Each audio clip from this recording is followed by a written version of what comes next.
네, 오늘은 맥주 감사 주일입니다.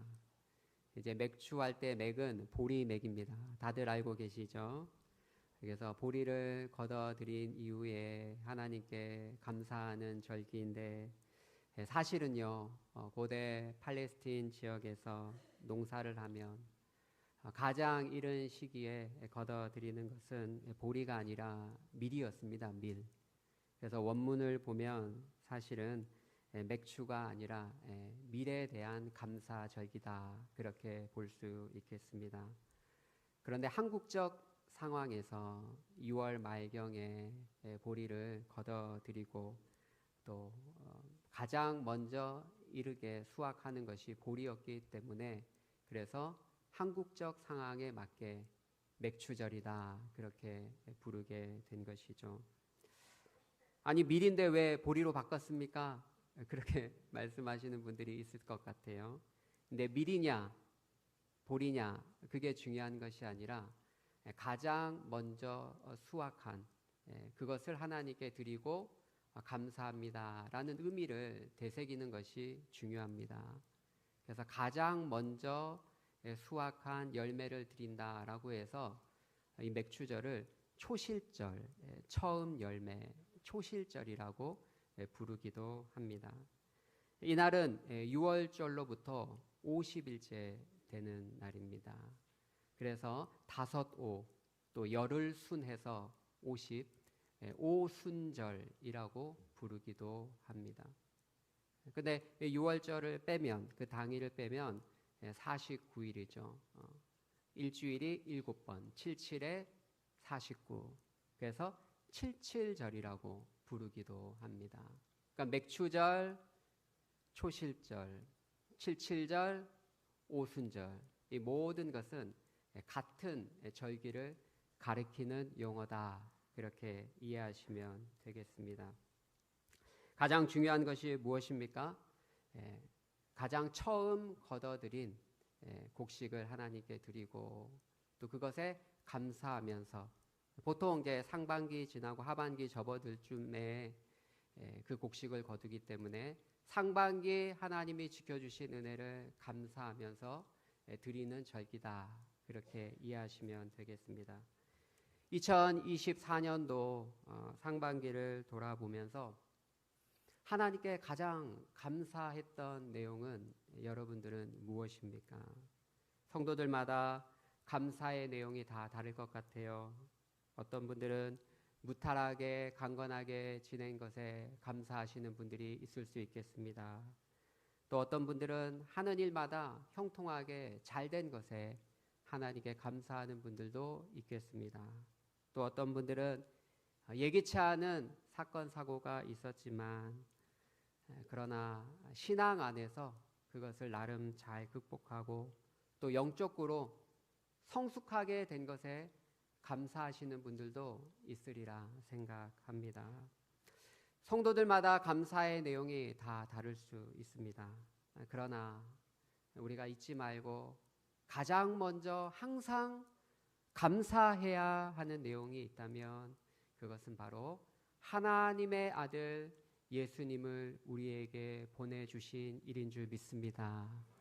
하나님의 아들 예수님이 이 땅에 오셔서 우리를 구원해 주시고 하나님의 자녀 삼아 주신 것, 이것이 그 어떤 것보다 가장 우선적으로 그리고 늘 감사해야 될 내용이 아닌가, 그런 생각을 해 보았습니다.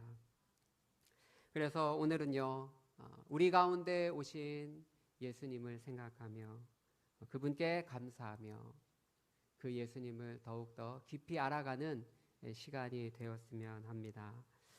오늘 본문 요한복음 1장은 예수님이 어떤 분이신가 놀라운 진술을 우리에게 소개하고 있습니다. 요한복음은요, 공관복음과는 다소 다르게 예수님에 대해서 소개하고 있습니다. 초월적인 예수님, 하늘로부터 우리 가운데 내려오신 예수님에 대해서 소개하고 있습니다. 성경 66권이 있는데 그 가운데 초신자들이 예수님에 대해서 알고 싶어요. 어떤 성경을 읽어야 될까요, 목사님? 그렇게 물어보신다면 저는 단연코 요한복음을 추천하고 싶습니다. 요한복음은 예수님의 놀라운 신성에 대해서, 예수님의 본질이 무엇인지, 예수님이 어떤 분인지 우리에게 가장 잘 풍성하게 설명해 주는 복음서입니다. 마태, 마가, 누가복음을 우리는 공감복음이라 부릅니다. 그 정도는 알고 계시죠? 네, 처음 들으신 것 같아요. 네, 공감복음이라 부릅니다. 왜 공감복음이라고 부를까요? 공통된 관점에서 기록되었기 때문에 공감복음이다라고 소개하는 목사님들이 더러 있더라고요. 근데 그것은 잘못된 견해입니다. 여러분, 다 다릅니다. 마태는요, 왕으로 오신 예수님에 대해서 초점이 맞춰져 있어요. 마가복음은요, 종으로 오신 예수님에 대해서 소개합니다. 누가복음은 사람으로 오신 예수님에 대해서 소개하고 있습니다. 그러니까 마태, 마가, 누가가 이 보는 관점이 다소 다 다르다라는 것이죠.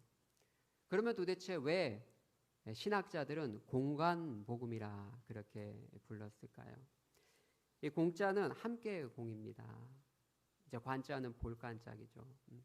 그래서 함께 놓고 볼 수 있다라는 거예요. 영어로도 시납틱 가스펠이라고 하는데, 이제 시납틱 할 때 씬이 함께라는 그런 뜻입니다. 그래서 앞틱은 눈과 관련되어 있는 거잖아요, 여러분.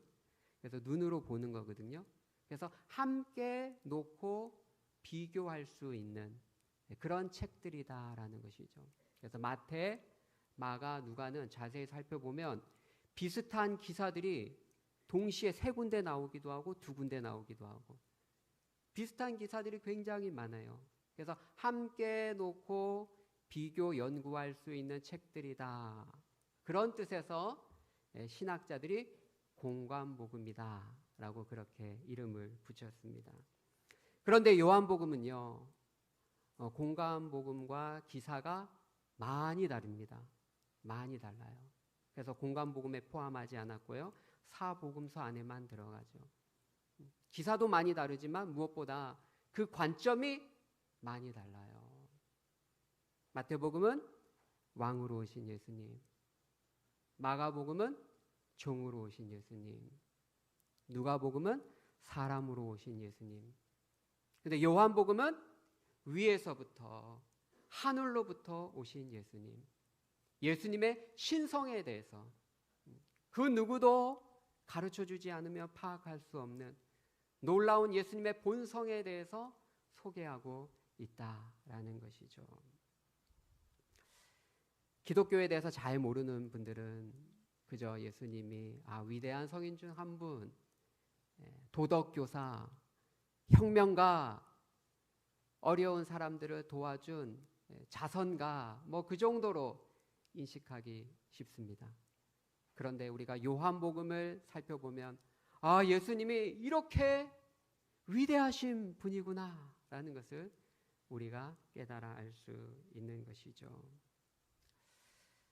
저는 초신자들에게 요한복음을 한번 읽어보라고 여러 번 많이 권면을 한 적이 있습니다. 특별히 방황하는 청년들에게 잘 말로 설명해도 신앙을 갖지 못하는 청년들에게, 그러면 네가 시간 있을 때 요한복음을 1장부터 끝까지 한번 읽어보렴 몇 번 권면한 적이 있습니다.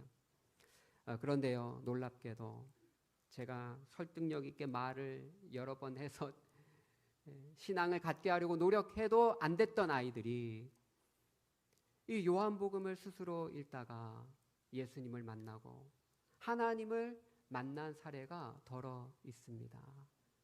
그만큼 요한복음이 힘이 있다는 거예요. 능력이 있다는 것이죠. 성경 자체에는 사람을 변화시키는 능력이 있는 줄 믿습니다. 모든 성경이 그래요. 그러나 특별히 요한복음은 예수님에 대해서 풍성히 깨달을 수 있도록 도와준다라는 것이죠. 자, 그러면 요한복음 1장 오늘 본문을 통해서 예수님이 어떤 분인지 우리가 한번 차근차근 살펴보기를 원합니다. 첫 번째, 예수님은 태초부터 계신 말씀이다 라고 우리에게 선언하고 있습니다. 우리 같이 한번 따라해 봅시다. 태초부터 계신 말씀. 우리 다시 한번 해봅시다. 태초부터 계신 말씀. 네, 예수님은 태초부터 계신 말씀이에요. 그래서 요한복음 1장 1절에 뭐라고 얘기합니까? 태초에 말씀이 계시니라. 할렐루야. 네, 여기서 말씀이 누굴까요? 예수님이요. 예수님, 로고스 예수님입니다. 예수님이 태초부터 계셨다는 거예요. 사실은 이제 원문의 의미를 정확하게 번역하면 태초에 말씀이 계셨었다, 계셨다, 그렇게 이해할 수 있습니다. 여러분, 여기서 태초가 어떤 태초일까요? 어떤 신학자분들은 예수님의 선제성, 시간과 공간이 창조되기 이전에 예수님이 계셨다, 그것을 강조하기 위해서 이 태초는 영원전의 태초다, 그렇게 강조를 하십니다. 그러나 꼭 그렇게 볼 필요가 없어요, 여러분. 원문의 의미를 보면 그냥 태초를 우리 창세기 1장 1절의 태초로 그대로 보아도 무방합니다. 그래서 태초에 하나님이 천지를 창조하시니라. 창세기 1장 1절. 시간과 공간의 시작, 온 우주 만물의 시작 있잖아요. 그때의 말씀으로 예수님이 존재하고 계셨다라는 거예요. 영원히 계신 분이 태초에 시간과 공간의 그 시작에 이미 존재하고 계셨다라고 선언하고 있는 것이죠. 그래서 이 말씀을 조금 자세하게, 조금 정확하게 이해하기 위해서는 이 말씀을 예수님으로 바꿔서 한번 읽어보시면 됩니다. 한번 보세요. 제가 한번 읽어볼게요. 태초에 예수님이 계시니라. 이 예수님이 하나님과 함께 계셨으니 이 예수님은 곧 하나님이시니라. 할렐루야. 예수님이 누구시라고요? 하나님. 얼마나 놀라운 진술입니까? 이런 걸 모르면 예수님이 그냥 4대 성인 중 한 분, 좋은 분, 위대한 선생, 그 정도로 알았을 텐데 오늘 본문의 진술을 보니까 예수님이 태초부터 계셨구나. 예수님이 말씀으로 계셨고 그 말씀이 하나님과 함께 계셨고 그분이 하나님이시구나라는 것을 깨닫게 되는 것이죠. 우리 두 번째는 예수님은 하나님이신데 하나님으로부터 나신 하나님이십니다. 이게 또 무슨 말씀인가 그렇게 생각하실 수 있는데 1장 18절, 우리 본문은 아니지만 1장 18절 한번 우리 같이 한번 읽어봅시다. 자, 시작. 본래 하나님을 본 사람이 없으되 아버지 품속에 있는 독생하신 하나님이 나타내셨느니라. 아멘. 여러분, 하나님을 본 사람이 없어요. 하나님은 아무도 가까이 가지 못할 빛에 거하십니다. 하나님을 우리는 눈으로 볼 수 없어요. 그런데 아버지 품속에서 나신 하나님, 홀로 나신 하나님, 독생하신 하나님이 우리 가운데 오셨다라고 기록하고 있습니다. 여러분, 예수님이 누구십니까? 예수님은 하나님으로부터 나신 하나님이에요. 그런데 우리가 오해하지 말아야 될 것이 있습니다. 여러분, 인간 세상에는 아버지가 있고 아들이 있으면 시간적인 순서가 있어요, 없어요? 있죠. 당연히 아버지가 빠르죠. 아버지가 한 25년, 30년, 늦게 낳으셨으면 40년. 당연히 아버지가 먼저 있고 그 다음 아들이 몇 년 뒤에, 몇십 년 뒤에 있게 되는 거예요. 그런데 여기서 아버지로부터 아들이 나셨다라는 것은 시간 안에 일어난 일이 아닙니다. 시간과 공간은 하나님이 태초에 만드실 때 시작된 것이고 이것은 영원에 속한 일이에요. 즉 시간적인 순서가 없다라는 거예요. 그냥 논리적으로 우리가 이해할 뿐이지 시간적인 순서는 없습니다. 아버지로부터 영원히 하나님이 나셨는데 그 나신 하나님이 누구시냐? 바로 예수 그리스도 하나님의 아들이신 줄 믿습니다. 그래서요 우리가 이 예수님이 누구신가를 아는 것이 정말 중요합니다. 여러분이 오랫동안 신앙생활 하셨잖아요. 하나님을 찾고 부르고 하나님을 사랑하시잖아요. 그런데 예수님이 누구신지 알지 못하면, 예수님에 대한 바른 신앙이 없으면 여러분은 바른 기독교 신앙을 가지고 있는 것이 아닙니다. 하나님을 섬긴다고 하지만 어쩌면 하나님을 섬기지 않을 수도 있어요. 예수님이 누구신지 바로 알아야지만, 그분에 대한 바른 신앙을 가져야지만 우리는 하나님을 바로 섬길 수 있습니다. 여러분, 기독교인을 영어로 뭐라 그래요? 크리스천이라고 하잖아요. 그죠? 크라이스트, 그러니까 IAM 붙인 거잖아요. 네, 그리스도를 바로 아는 사람, 그리스도를 믿는 사람, 그리스도의 사람이 기독교인이에요, 여러분. 기독교가 영어로 무엇입니까? 크리스티애니티거든요. 근데 그 중심이 크라이스트입니다, 여러분. 그리스도 예수가 중심인 종교가 기독교예요, 여러분. 유대교와 기독교가 뭐가 차 있어요? 유대교도 여호와 하나님 믿어요. 우리보다 더 열심히 믿습니다. 근데 그들은 사도 바울의 말에 의하면 참되고 유일하신 하나님을 모른다는 거예요. 왜요? 참되고 유일하신 하나님은 예수 그리스도를 통해서 만나는 줄 믿습니다. 예수님이 누군지 모른다. 예수님이 하나님의 아들이고 위로부터 내려오신 분임을 마음속에 받아들이지 않으면 그 사람은 하나님을 섬기는 것이 아닙니다. 참되고 유일하신 하나님을 아는 것이 아니다라는 거예요. 그래서 예수님이 누구신지 아는 것이 너무나 중요하다라는 것이죠. 또한 예수님이 누구라고 이야기합니까? 오늘 본문에 보면 그는 모든 만물을 창조하셨다라고 말씀하고 있어요. 그래서 3절에 보십시오.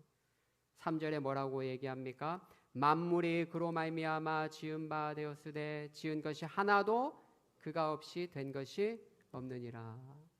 할렐루야. 여러분, 얼마나 놀라운 진술이에요. 여러분, 예수님이 이렇게 위대한 분인지 알고 계셨습니까? 만물이 다 그로 말미암아 창조되었다는 거예요. 하나님께서 태초에 말씀으로 모든 만물을 창조하셨는데 사실은 알고 보니까 예수님을 통해서, 예수님을 말미암아 모든 만물을 지었다라는 거예요. 그분을 제외하고 그분 없이 존재하는 그 어떤 것도 없습니다. 다 예수님을 통해서 창조되었고요. 심지어 그분을 위해서 창조되었습니다. 그래서 골로새서 1장 16절에도 이렇게 말합니다. 만물이 그에게서 창조되되 하늘과 땅에 보이는 것들과 보이지 않는 것들과 혹 왕권들과 주권들과 통치자들이나 권세자들이나 만물이 다 그로 말미암아 창조되었고 그를 위하여 창조되었느니라. 할렐루야. 얼마나 놀라운 진술입니까? 사랑하는 명일의 성도 여러분, 예수님이 이 정도로 위대하신 분인지 알고 계셨습니까? 알고 계셨어요? 모든 만물이 그로 말미암아 창조됐고 그분을 위해서 창조되었다. 왜요? 그분이 하나님이시기 때문에, 하나님으로부터, 성부 하나님으로부터 영원히 나신 성자 하나님이시기 때문에 그렇습니다. 그런데요, 더 놀라운 진술은 14절에 있습니다. 14절에 보니까 그 말씀이신 하나님, 하나님으로부터 나신 그 하나님이, 그 말씀이 어떻게 돼요? 육신이 되어 우리 가운데 거하심에, 할렐루야, 육신이 되어 우리 가운데 오셨다라는 거예요. 이게 바로 기독교의 가장 위대한 진술이죠. 그 위대하신 하나님이 육신을 입고 우리 가운데 오셨다라는 거예요.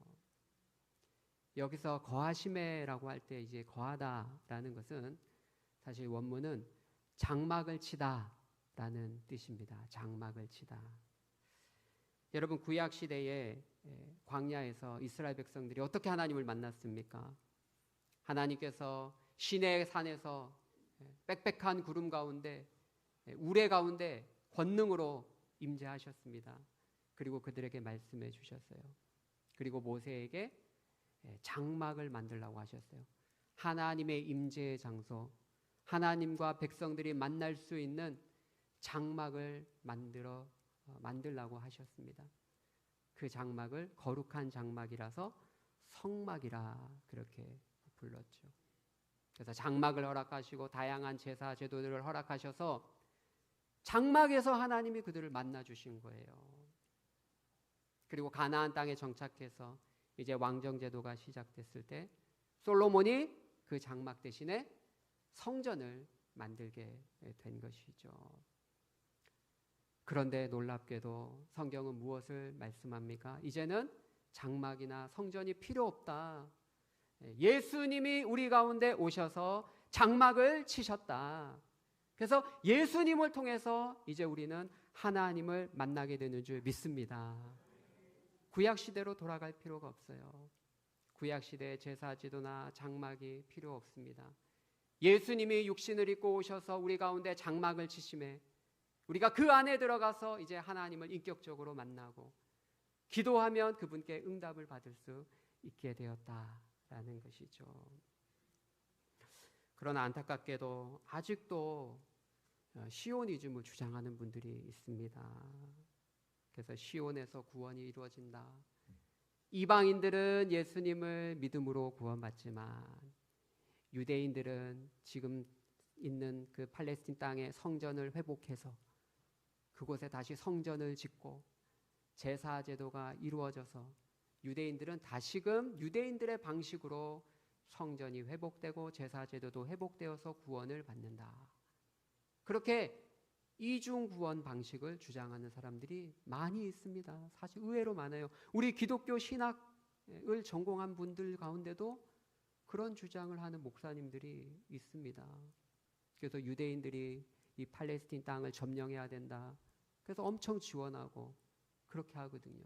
근데 잘못된 신학입니다, 여러분. 이것은 예수님의 보혈의 그 가치, 예수님이 이루신 그 구속의 사역에 그 완전성을 부인하는 행위입니다. 여러분, 예수님의 보혈, 예수님의 구속은 이방인들뿐만 아니라 유대인들의 구원도 포함하는 구속입니다. 이방인들은 예수님을 믿음으로 그분의 보혈로 구원받고 유대인들은 다시 성전을 회복해서 제사를 회복해서 율법을 지켜 구원받고 이것은 사실은 완전한 복음이 아니죠. 예수님이 이루신 놀라운 구원을 반쪽짜리로 만드는 것입니다. 올바른 신학이 아닌 것이죠. 우리 사랑하는 명인의 성도 여러분, 기억합시다. 유대인이나 헬라인이나 모든 족속이 다 예수 그리스도로 말미암아 구원받는 줄 믿습니다. 우리에겐 더 이상 성전이 필요 없어요. 저기 팔레스틴 지역까지 가서 기도할 필요가 없습니다, 여러분. 예수 그리스도 안에서 그분이 육신을 입고 오셔서 성막을 치셨기 때문에 그분 안에서 참되고 유일하신 하나님을 만나고 하나님의 은총을 덧입게 되는 줄 믿습니다. 그 믿음을 가지십시오. 마지막으로 예수님은 어떤 분입니까? 그분은 생명의 빛으로 오셨습니다. 생명의 빛이다 라고 말씀하고 있습니다. 온 세상은 캄캄하고 어둡습니다.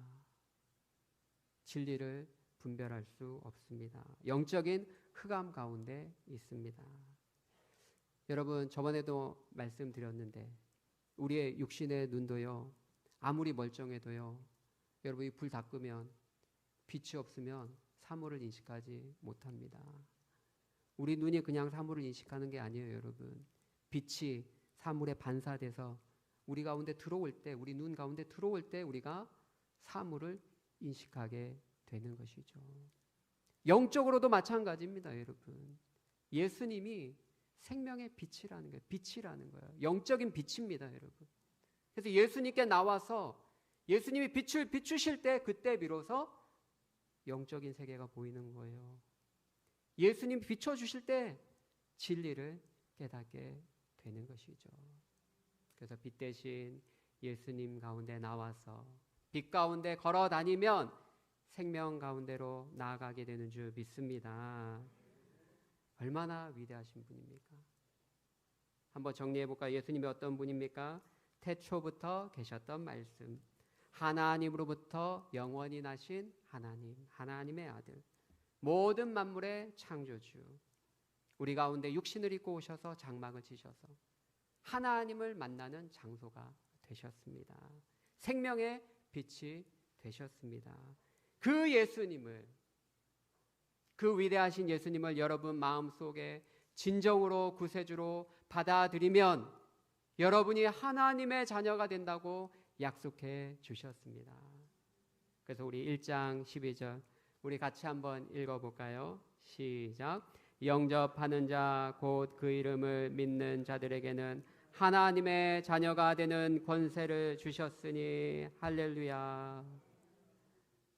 얼마나 놀랍습니까, 여러분? 우리가 재벌 가문의 자녀들을 얼마나 부러워합니까, 여러분? 그런데 여러분, 천지를 창조하신 하나님의 자녀가 될 수 있습니다. 예수님을 믿으면.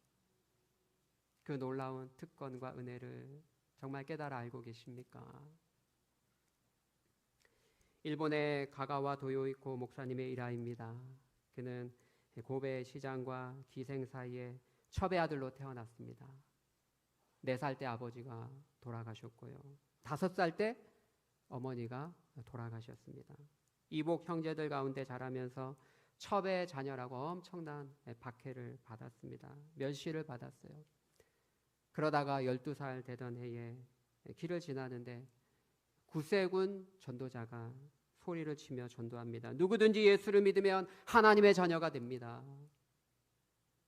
그 메시지가 그의 귀에 청천벽력처럼 들어왔어요. 그 이야기를 듣고 12세 소년이 그 전도자에게 달려갔습니다.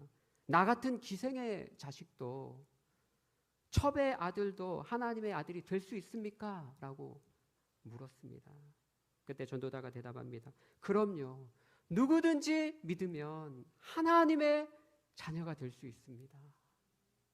그는 복음을 받아들였어요.